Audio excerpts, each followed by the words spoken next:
Yeah. Gotea como será caliente, oscuridad cambia el ambiente. Baby, yo te prendo la vela. Yeah. Mi amor, te seguiré en la noche, haz brillar tu luz y volveré. Baby, yo te prendo la vela. Yo te prendo la vela, vela, vela, vela. Iluminamos nuestras vidas como velas, velas. Hallo, herzlich willkommen heute zu Conny dekoriert. Und?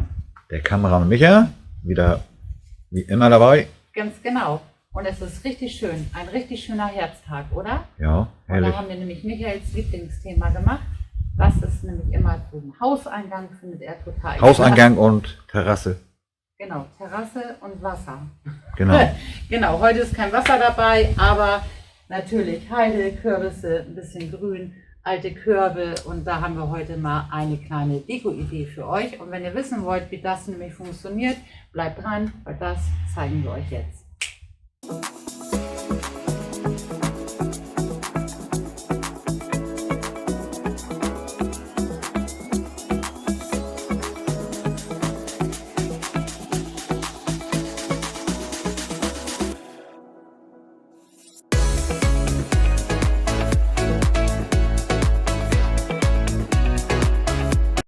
Und nun geht es los. Das sind nämlich hier die Sachen. Guck mal, Micha, wie wunderbar. Also die finde ich so schön. Das ist ein Roséton und zwar ein ganz heller. Und das ist eine wunderbare Heide, die winterhart ist. Und passend dazu, beziehungsweise für unseren Hauseingang, diese weiße, auch ebenfalls winterharte Knospenheide. Da könnt ihr mal in der Infobox gucken. Da hatten wir gerade diese kleinen Kränzchen auch mitgemacht mit dieser hellen. Dann habe ich zwei Mühlbäckja. Dann habe ich einmal den Stacheldraht für die Helligkeit, für die Bepflanzung. Finde ich, passt das ganz schön. Guck mal hier auch die kleinen Zierkürbisse. Ne? Also diese kleine Sammlung hatten wir auch für die Enkelkinder mitgenommen. Aber ich denke, dass wir die vielleicht sogar heute noch mit eindekorieren können. Die letzten zwei kleinen weißen Kürbisse habe ich noch. Dann habe ich Lichterketten, und zwar habe ich unten noch gefunden zwei Outdoor-Lichterketten. Die haben mehrere Einstellungen, auch einen Timer, und sind total schön. Ihr könnt hier unten in der Videobeschreibung mal gucken auf unseren Link zur Webseite. Da verlinke ich die. Wir warten jetzt noch auf diese Artikel bei Hof Oelkers. Aber ich hoffe, wenn dieser Film online ist, dass wir die dann wieder verfügbar haben. Und dann guckt doch mal hier auf der Webseite. Hier habe ich noch eine Indoor-Lichterkette. Und hier habe ich unser spanisches Moos. Ein bisschen Erde, ein bisschen Moos. Und unsere Körbe, genau, Michael. Wir können, ach, hier hinten habe ich ganz vergessen. Das sind nämlich die drei Körbe. Der wird mit in den Eingang reinkommen. Den hatten wir vorm Eingang auch stehen. Und hier hatten wir jetzt die ganze Zeit die gelben Rosen drinne. In der Gartenecke hier oben könnt ihr in der Infobox mal gucken. Die haben wir jetzt in den Garten gepflanzt. Und das ist einmal die Sicheltanne, die so wunderschön ist. Und die möchte ich gerne jetzt noch mit in die Eingangsdeko mit reinnehmen. Da könnt ihr hier oben in der Infobox gucken. Da hatten wir den Mini-Wald in der Obstkiste, genau. Und es geht los. Den finde ich total schön, diesen Korb. Und der ist auch wirklich nur halb hoch. Man sieht das hier. Bis jetzt hatten wir ihn immer drinnen benutzt, und ich möchte den aber jetzt hier vorne mit im Hauseingang haben. Das heißt, deswegen werde ich hier ein paar Löcher reinmachen in das Plastik, eine kleine Drainage machen mit Blähton und dann schon mal ein bisschen Erde rauf machen. Und das machen wir jetzt. Guck mal, richtig schön mit Erde aufgefüllt. Und was ich jetzt mache, die kommt danach auch wirklich noch in unseren Garten. Und ich denke tatsächlich, dass sie im Frühjahr im Garten kommt. Ich breche mir jetzt hier nochmal das Wurzelwerk so ein bisschen immer auf. Das finde ich ganz schön. Das tut den immer ganz gut. Und habe jetzt, denke ich, reicht das mit der Erde. Und stelle mir sie hier hinten in Position, schön in die Ecke.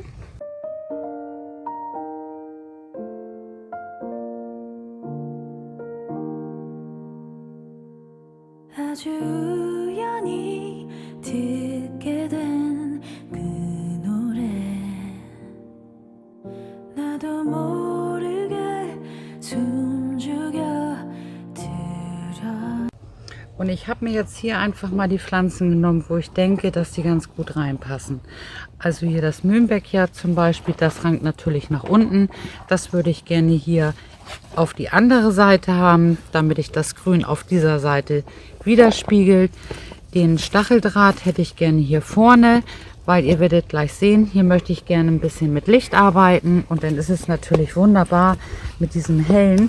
Und ich finde, die Heide hier hinten passt auch wunderbar. Ich kann sie auch noch so ein bisschen seitlich machen. Das heißt, wir kriegen hier Fülle rein. Und ich weiß nicht, von vorne, Micha, gefällt dir das so? Ja, das sieht richtig gut aus. Ja, ja. So haben Hängt wir schön runter. Genau, hängt schön runter und die wuchert ja auch danach wirklich ohne Ende.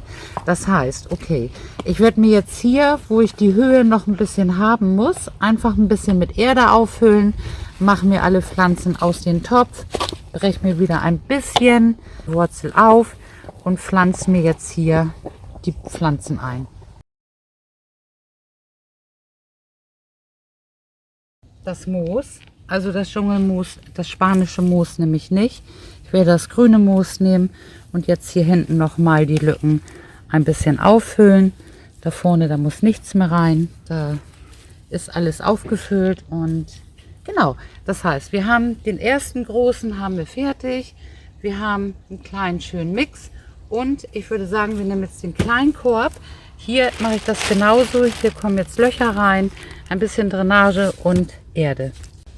Die ist echt fantastisch. Guck mal alleine, wie lang die Heide ist. Also unglaublich. Die wäre natürlich super für kleine Kränzchen. Da hat man natürlich richtig schön was in der Hand. Aber ja, die kommt jetzt hier rein und die gibt natürlich auch richtig tolle Fülle. Das ist natürlich wunderbar. Und ich werde jetzt den kleinen Stacheldraht, ich finde jetzt einfach mal hier vorne rechts reinmachen. Und ich finde die weiße auch total schön. Hier kommt nämlich dann auch Licht rein und werde das jetzt auch hier nochmal mit Erde auffüllen. Auch hier alles richtig schön mit Erde aufgefüllt. Und ich werde jetzt auch nur hier hinten habe ich tatsächlich noch so kleine Stücke, wo ich finde, dass da noch so ein bisschen Moos rein kann, aber auch nicht zu viel. Genau, vorne ist es wieder sehr voll. Ich habe hier überall geguckt jetzt mit Erde, wo ich ein bisschen Höhe reinbringen muss. Und ich finde, ich glaube, das ist so ganz gut. So, Nummer 2 ist fertig und der dritte. Guck mal, hier haben wir die kleine Tanne aus der Obstkiste und hier haben wir den Korb. Ist schon ein bisschen schäbiger, finde ich, aber überhaupt nicht schlimm. Da waren ja die Rosen drin. Also ich glaube, ich habe die jedes Mal ein bisschen zurückgemacht, die Knospen immer abgemacht. Ich glaube, 4-mal haben die geblüht. Und das war wirklich fantastisch. So, und ich werde jetzt hier einfach noch mal eben gucken. Ich finde auch, die Tanne kann natürlich, möchte sie, glaube ich, hier zu dieser Seite, weil sie wird vorne an der Treppe stehen. Genau, ich möchte die gerne auf diese Seite haben. Und jetzt nehme ich hier jeweils noch mal wieder unsere Pflanzen. Hier ist natürlich ein bisschen mehr Platz und das ist fantastisch. Also Mühlenbeckjahr auch wieder auf die andere Seite gesetzt, damit wir hier das Grüne haben, was ich immer sehr schön finde. Ich glaube sogar, nein, ich weiß noch nicht mit der Heide. Ich werde jetzt erstmal mit der Erde kommen und gleich gucken, weil hier der Stacheldraht ja auch noch reinkommt. Und ich glaube, das Helle setze ich nach vorne und die große Heide hier nach hinten.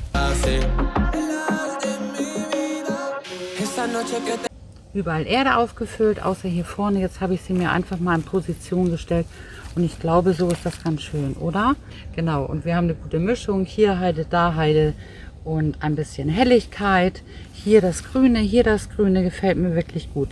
So, und ich werde jetzt hier aber noch ein bisschen mit Höhe arbeiten. Ich glaube, diese hole ich mir jetzt noch ein bisschen hoch und dann machen wir das mit Erde, füllen wir alles auf.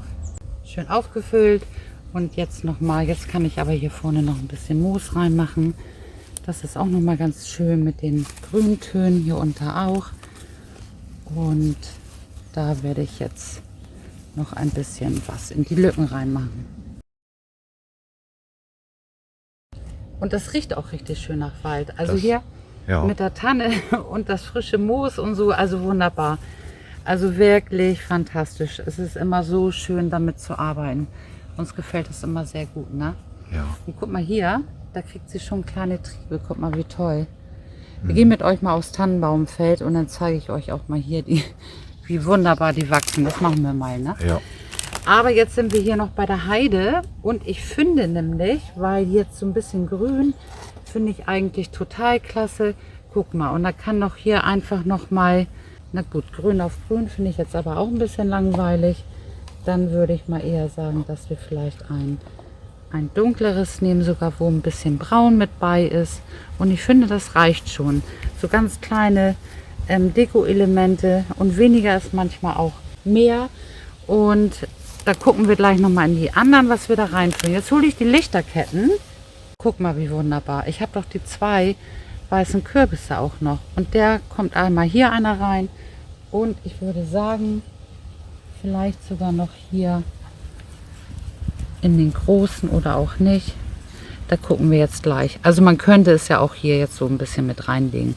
Aber das gucken wir, glaube ich, gleich, wenn wir das vorne mit ein... Ach so ist das doch ganz nett, gut, ne? ja. Wenn das so ein bisschen rausblitzt, ist es auch schön. Jetzt kommen die Lichterketten. Lichterkette ist an. Wie gesagt, das ist diese Outdoor.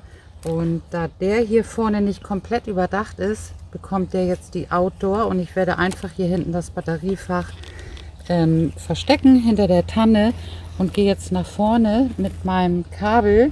Das werde ich nachher hier unter auch ein bisschen verstecken.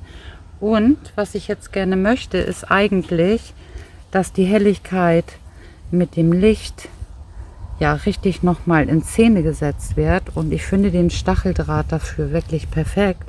Deswegen gehe ich hier jetzt mit der Lichterkette einige Male um und unter den Stacheldraht, damit der richtig schön, guck mal, wie schön das aussieht, ne? Dieses helle, genau. Ich werde das jetzt einfach hier noch mal ein bisschen mit reinfummeln. Das ist ganz gut eigentlich, weil diese Drahtlichterketten sind ja wirklich perfekt zum Eindekorieren. Und die mache ich jetzt mal eben da rein. Ein bisschen reingeknüllt. Ich habe das Drahtende jetzt noch ein bisschen nach unten reingeschoben. Das Kabel hier hinten ist super versteckt und das Batteriefach habe ich hinten einfach unter das Moos gelegt. Und da das eben auch einen Timer hat, ist das natürlich optimal. Das heißt, dann, wenn es dunkel wird, drückt ihr euch das an. Dann brennt es eigentlich so um die 6 Stunden und geht alleine aus und am nächsten Tag wieder an. Und ich finde es eigentlich sehr, sehr schön. Hier haben wir die ganze Natürlichkeit und einfach hier nur diese Helligkeit.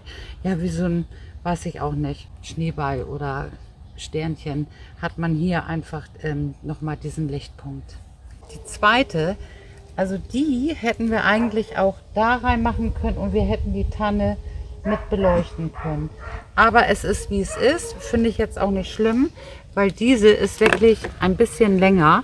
Aber auch die werden wir jetzt hier einfach, ich finde das auch ganz gut, wenn von unten nochmal so richtig schön Licht kommt, hier in unseren Stacheldraht mit eindekorieren.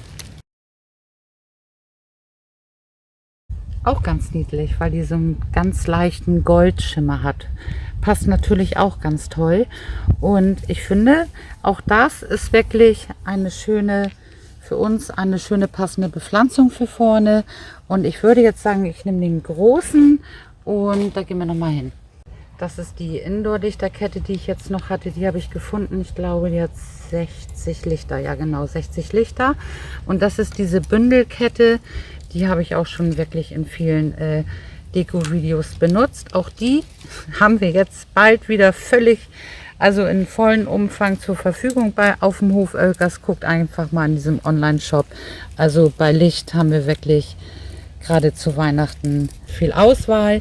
Und ich finde das jetzt ganz niedlich. Jetzt haben wir ja eben noch ein bisschen mehr.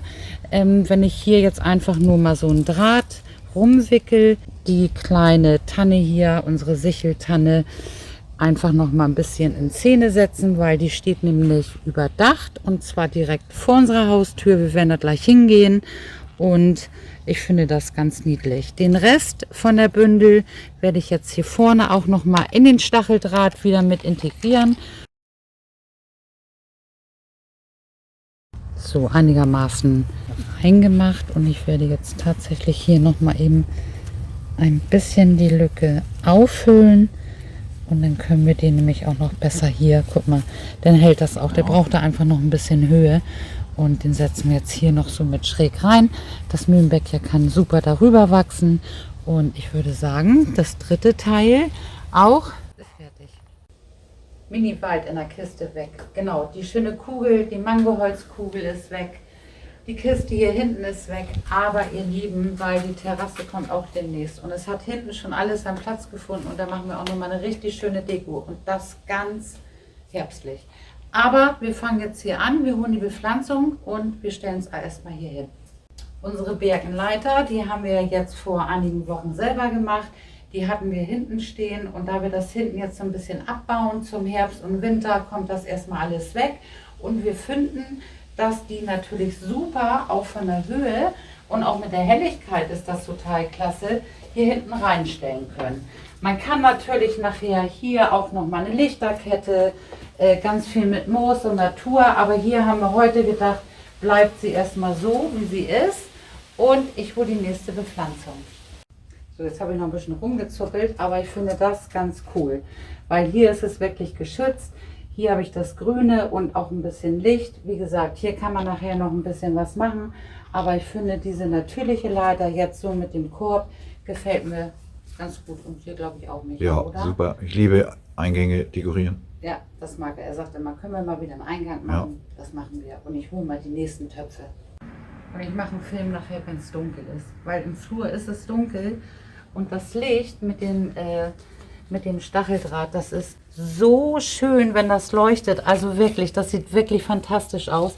Also ich mache einen Film, den machen wir nachher am Ende rein. Und ich glaube, den großen Micha, den müssen wir zusammenholen. Jawohl, machen wir. Und in Position gestellt. Und ich finde, oder wir finden, Micha findet das auch, der gerade ist viel schöner. Hier hat man einmal den geraden Korb. Guck mal, die kleinen, die hole ich hier nochmal eben ein bisschen hoch. Und dann haben wir einmal hier den kleinen schrägen. Und hier hinten ist es ein bisschen schräg. Und gefällt uns wirklich gut, ne? Ja. Ist richtig schön hell. Norwegen Secondhand, genau. Da haben wir diese schöne, wirklich ganz, guck mal, die ist auch noch, die ist immer auf der Terrasse. Ich habe gedacht, die können wir noch mit nach vorne stellen. Da kommt nachher eine Echtwachskerze in LED aber rein, auch mit Timer. Und dann haben wir hier auch noch mal Licht. Und ich finde, das ist doch sehr gut gelungen. Ja? Jetzt kommt ein bisschen Wind auf, merke ich gerade. Genau. Und ihr Lieben, ich zeige euch mal eben, der passt natürlich gar nicht mehr. Das ist ja ein Kranz, den haben wir jetzt schon ein Dreivierteljahr immer wieder neu umdekoriert. Da habe ich gerade den Korb mit den Blumen rausgenommen. Und die Tage kommt da jetzt nochmal eine kleine Deko-Idee. Der wird neu dekoriert, passend hier vorne für das Helle. Also ihr Lieben, wir hoffen sehr, dass wir euch heute mit dieser Eingangsdeko, Pflanzdeko inspirieren konnten. Dann würden wir uns selber einen Daumen hoch, wisst ihr ja, kostenloses Abo. Vielleicht, falls ihr uns noch nicht abonniert habt und aktiviert die Klingel, bekommt ihr immer Info, wenn ein neues Video online ist. Hier unten findet ihr den Link zu unserer Webseite und da findet ihr die Links zum Hof Oelkers, wo Lichterketten sind und all andere Sachen auch, was wir so eindekorieren. Also ihr Lieben. Und Instagram und Facebook immer gerne. Es werden immer mehr, ich bekomme auch, oder wir bekommen immer mehr Fotos, Nachrichten. Das ist total schön. Wer kein Instagram hat, Facebook, das sieht man auch unsere täglichen Stories. Die sind ja miteinander verknüpft. Also würden wir uns sehr freuen. Ihr Lieben, ich freue mich auf die Tage. Dann auf alle Fälle hier mit den Kränzen. Und da sind ja auch Wunschkränze. Also wir sind ordentlich dabei. Es geht los. Eure Conny und Euer Micha, der Kameramann. ganz genau. Tschüss. Tschüss. Te llamé, estaba lista para el viaje y no me importa dónde vamos, siempre estamos encendidos. Baby, siempre te buscaré, puede que sea ciego, pero yo tengo fe cuando te agarro el cuerpo sin conocerte.